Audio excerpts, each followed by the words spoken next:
ओम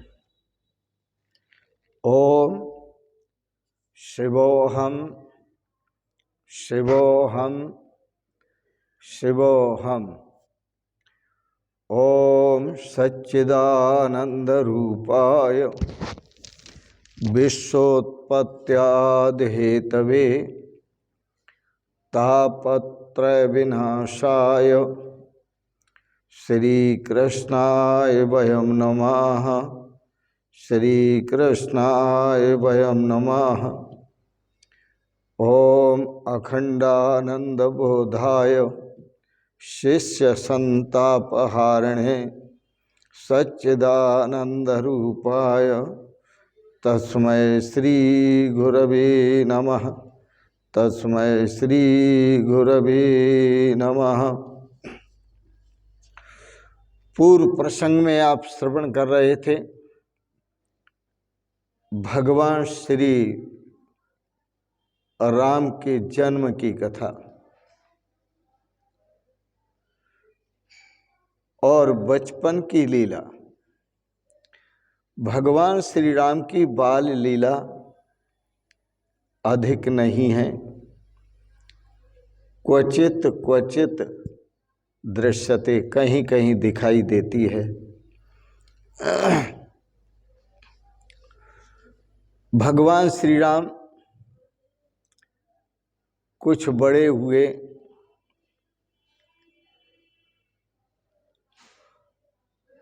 और मन में आया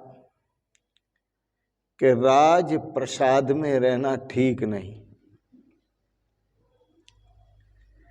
क्योंकि जो राज प्रसाद में रहते हैं, घर गृहस्थी में रहते हैं, उनको बहुत परेशानियां, बहुत कष्ट आते हैं। भगवान श्री राम को आवश्यकता हुई वैराग्य लेने की। जब आवश्यकता वैराग्य की महसूस कर रहे थे भगवान श्री राम, तो भगवान वशिष्ठ पधारे और कहा, राम जी,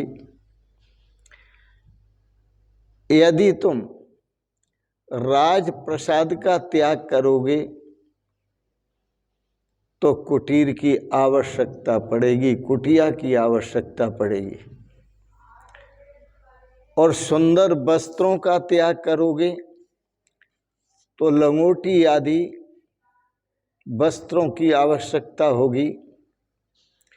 सुंदर भोजन का परित्याग करोगे तो कंद फूल फल खाने की आवश्यकता होगी।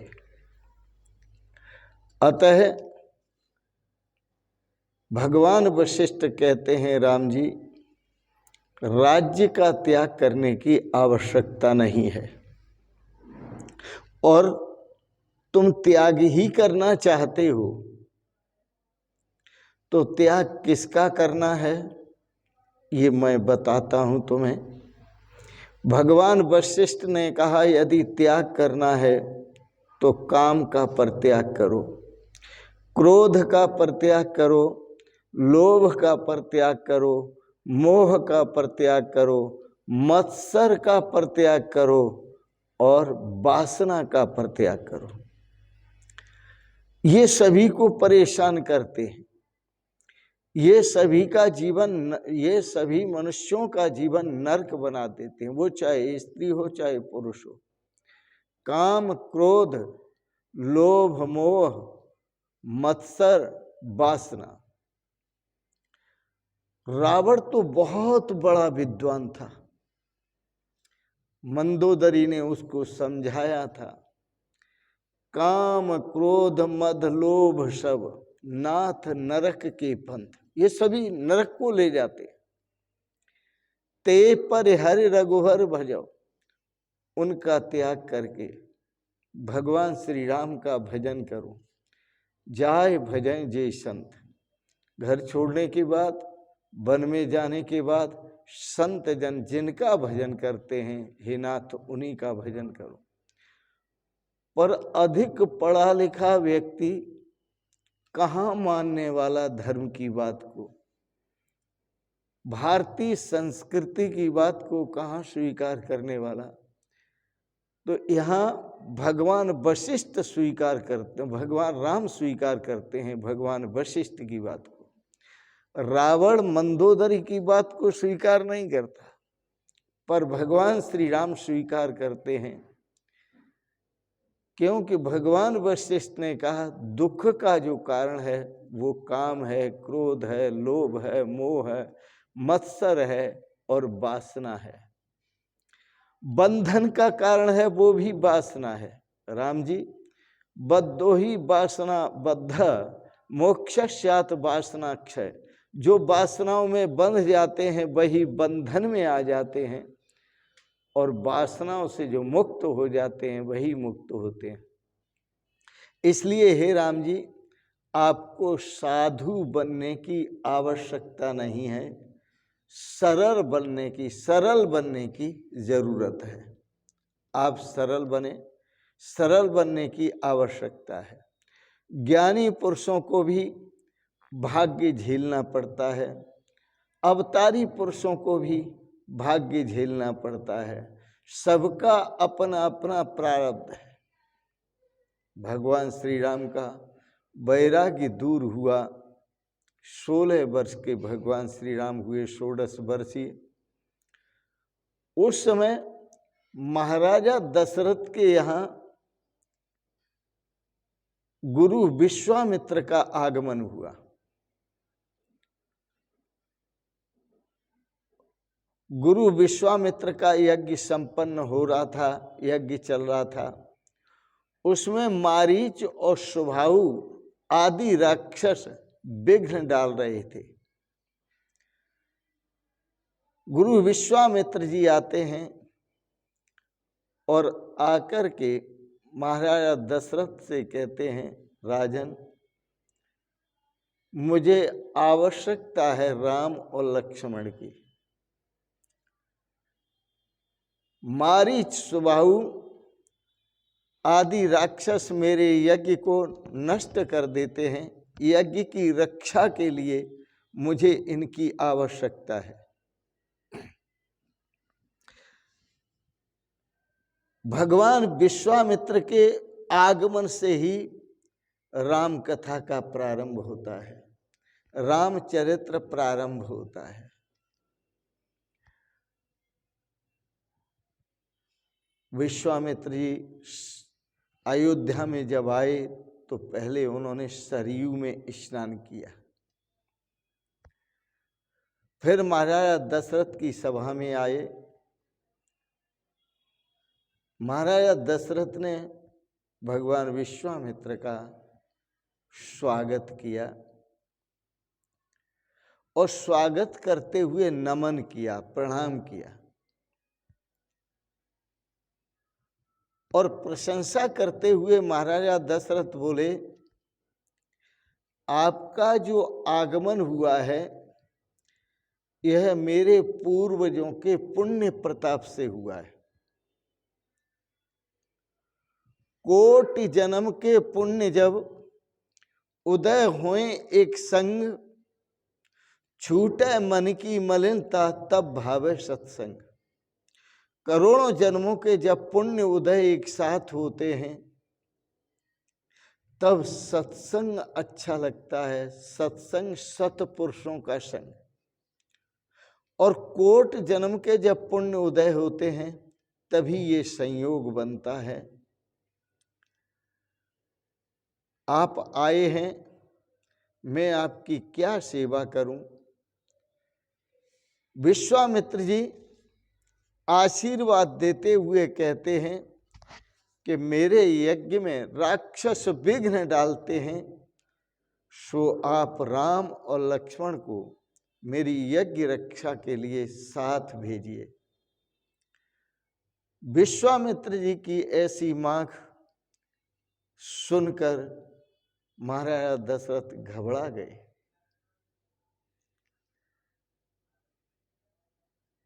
क्योंकि भगवान श्री राम से प्रिय महाराजा दशरथ को और कोई था नहीं। दशरथ जी ने कहा, मुनिवर, आपने जो मांगा है वो ठीक नहीं मांगा।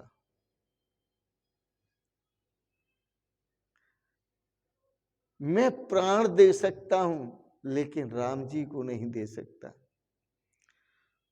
मुझे ये सब अत्यंत प्रिय हैं। 4 भाई हैं, ये चारों ही अत्यंत प्रिय हैं।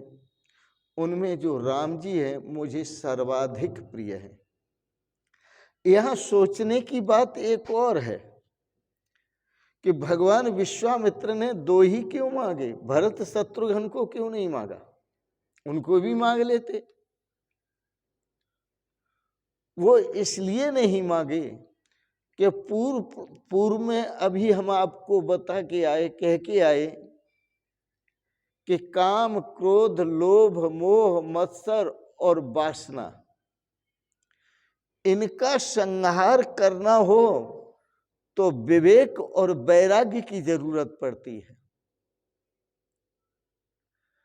भगवान श्री राम विवेक का स्वरूप है और लक्ष्मण जी वैराग्य का स्वरूप है।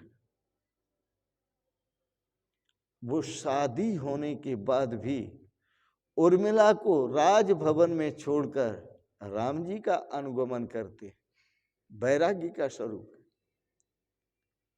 तो जहां ज्ञान और वैराग्य दोनों होते हैं वहां काम का नाश होता है, क्रोध का नाश होता है, लोभ का, मोह का, मत्सर का, वासना का नाश होता है।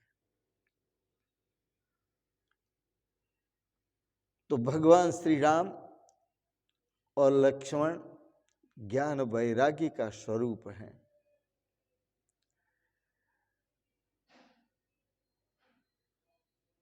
महाराज दशरथ कहते हैं कि राम जी मुझे अत्यंत प्रिय है। आप मेरे राज्य में जो कुछ भी है सब कुछ मांगे तो दे सकता हूं एक क्षण में, लेकिन राम देतन है बने गोसाई। परंतु राम जी को देते हुए मेरे से नहीं बनता। मैं राम जी को अपनी आंखों से दूर करना नहीं चाहता। आपसे क्या कहूं, राम मुझे प्रतिदिन प्रणाम करते हैं 2 बार और प्रतिदिन अच्छी मेरी सेवा करते हैं और आज्ञा का पूरा पालन करते हैं।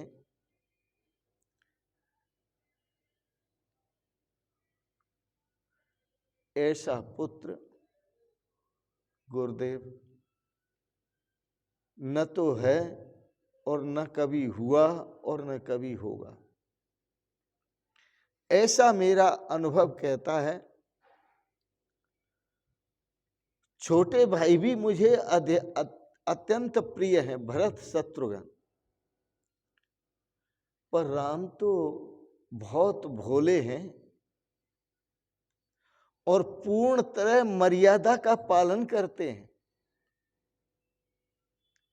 इसलिए राम देत न बने कुशाई। हे गुरुदेव, राम को देते हुए बनता नहीं। राम की प्रशंसा करते करते महाराजा दशरथ का हृदय भर आया और कहने लगे जैसे जल के बिना मछली नहीं रह सकती, इसी प्रकार मैं राम के बिना जीवित नहीं रह सकता। बेफुर बोले, गुरुजी मैं आपको जो कहता हूं वो ठीक कहता हूं। राम जी के दूर जाने से मेरे प्राण ही चले जाएंगे। आप चाहें तो मैं आपको अपना पूरा राज्य दे सकता हूं, लेकिन राम देत न बने गोसाई। राम जी को देते हुए नहीं बनता। मैं अपने राम के बिना नहीं रह सकता। प्राण दे सकता हूं पर राम नहीं। देह प्राण ते प्रिय कछु नाही। देह प्राण ते प्रिय कछु नाही, सोह मोने देव निमिष एक माई। हे मुनिवर, देह से और प्राणों से प्रिय कुछ भी नहीं है। मैं अपने देह को आपके समर्पित कर सकता हूं, अपने प्राणों को न्योछावर कर सकता हूं, लेकिन राम देत न बने गुसाई। वो सब कुछ एक निमिष में, एक क्षण में दे सकता हूं कि राम जी का त्याग मेरे से नहीं बन रहा। बड़ा सुंदर है।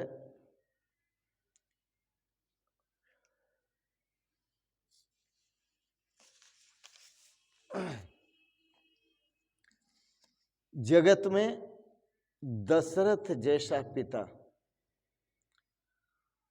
और राम सा पुत्र कोई नहीं है।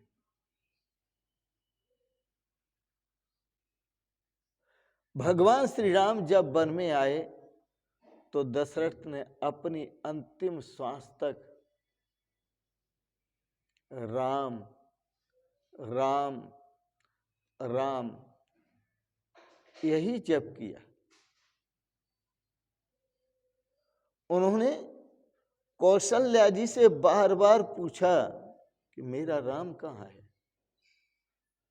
मुझे कोई राम के पास ले चलो, मैं राम के बिना नहीं रह सकता। राम के गमन के साथ ही महाराजा दशरथ के प्राण पखेरु उड़ गए, प्राण चले गए।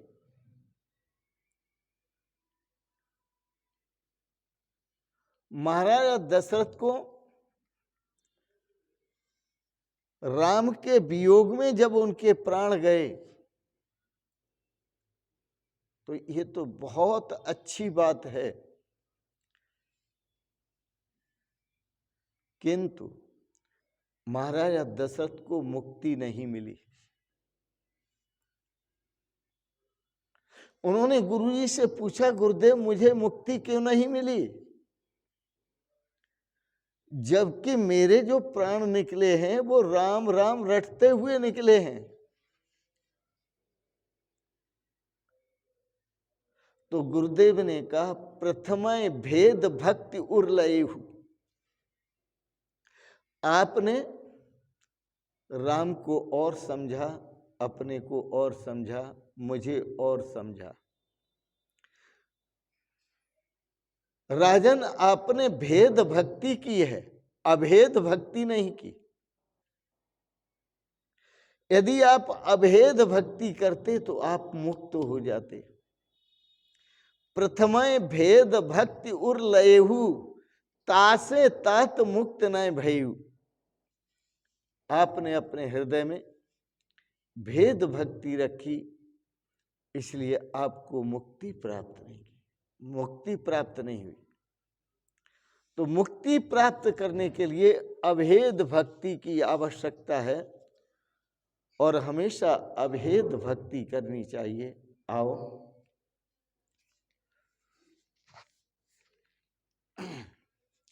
ये अभेद भक्ति तो संत महापुरुष करते हैं।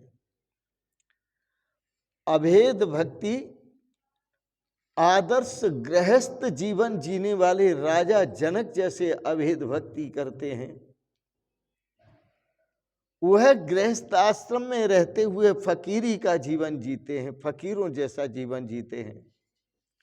बड़ा सुंदर भजन है, फकीरों की दुनिया अजब है निराली, फकीरों की दुनिया अजब है। जो अभेद भक्ति करते हैं, जो अभेद भाव में जीते हैं, जो किसी प्रकार का भेदभाव नहीं रखते। मैं व्यवहारिक बात नहीं कह रहा, परमार्थिक बात कर रहा हूं, पारमार्थिक बात कर रहा हूं। मैं व्यवहारिक नहीं कह रहा, आध्यात्मिक कह रहा हूं। तो आध्यात्मिक दृष्टि से व्यवहारे द्वैतम, व्यवहार में तो द्वैत होता है, पर दर्शने अद्वैतम, दर्शन में अद्वैत होता है। हमेशा दर्शन करो, अद्वैत का दर्शन करो। सब कुछ परमात्मा का स्वरूप है और मैं भी परमात्मा का स्वरूप हूं। ऐसा संतों का पवित्र जीवन होता है। फकीरों की दुनिया अजब है निराली, फकीरों की दुनिया अजब है निराली। सदा जिनके चेहरे पे रहती है लाली, सदा जिनके चेहरे पे रहती है लाली। फकीरों की दुनिया अजब है निराली, फकीरों की दुनिया अजब है निराली। न लेना न देना सदा मस्त रहना,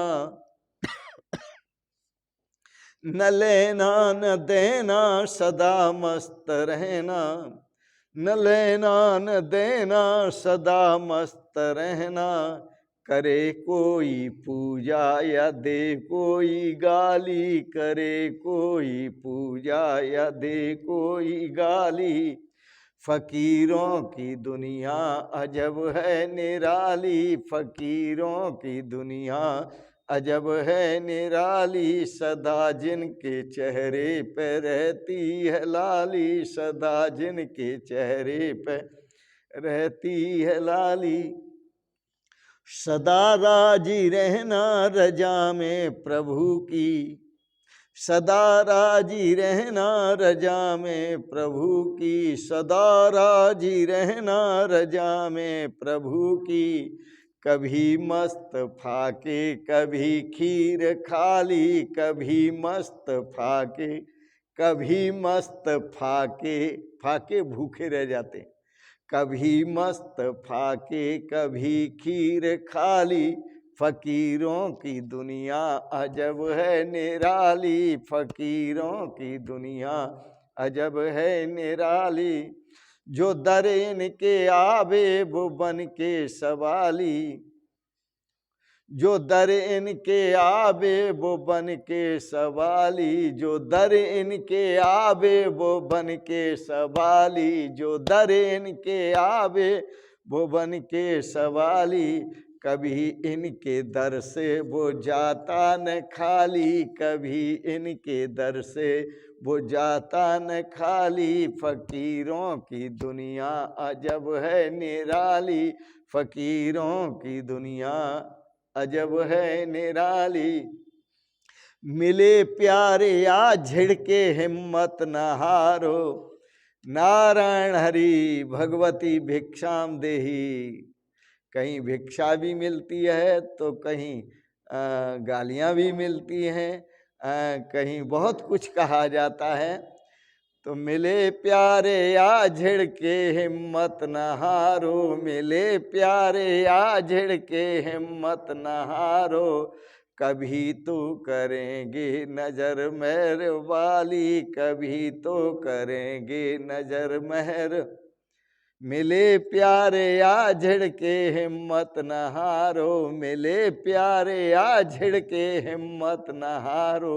प्रभु कभी तो करेंगे नजर मेहर वाली, कभी तो करेंगे नजर मेहर वाली। फकीरों की दुनिया अजब है निराली, फकीरों की दुनिया अजब है निराली, फकीरों की दुनिया अजब है निराली, फकीरों की दुनिया अजब है निराली। फिकर करंते बावरे, फिकर करंते बावरे जिकर करंते साध, फिकर करंते बावरे जिकर करंते साध।